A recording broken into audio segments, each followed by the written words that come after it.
Alright, so it turned out that this high impedance microphone that I found at Goodwill that I thought was for like a UHF VHF mobile radio, it's probably not.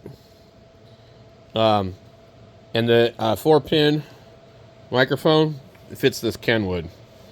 It's definitely not the microphone that would have came with this. Because this is noise canceling, I'm going to say it's some other type of radio, like maybe a TS50. I don't know. Maybe it was just an optional microphone. Maybe it was from one of their early commercial series radios. But it definitely doesn't fit the VHF radio that I have, which is a TR7400. And the pin is a 4-pin. It's very funky looking, kind of short and old. Anyway, it works good on this. I haven't tested the audio.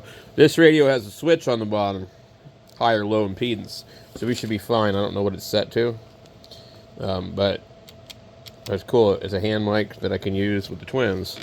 So hopefully I'll test it out soon, see how it sounds. We've got a couple more things I need to do here. I think I might put the 101 ZD over here.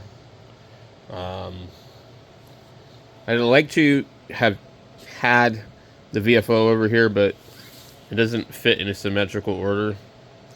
And I'm not going to use it anyway, so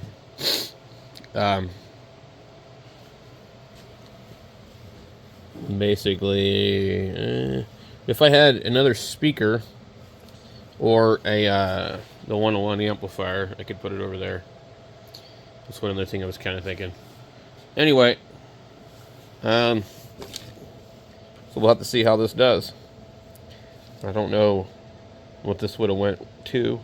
If you know, leave a comment down below. It's an MC35S 500K ohm, made in Japan. Noise canceller switch, which I don't know what it does. It has this little thing on the back. I feel like it kind of opens some sort of thing.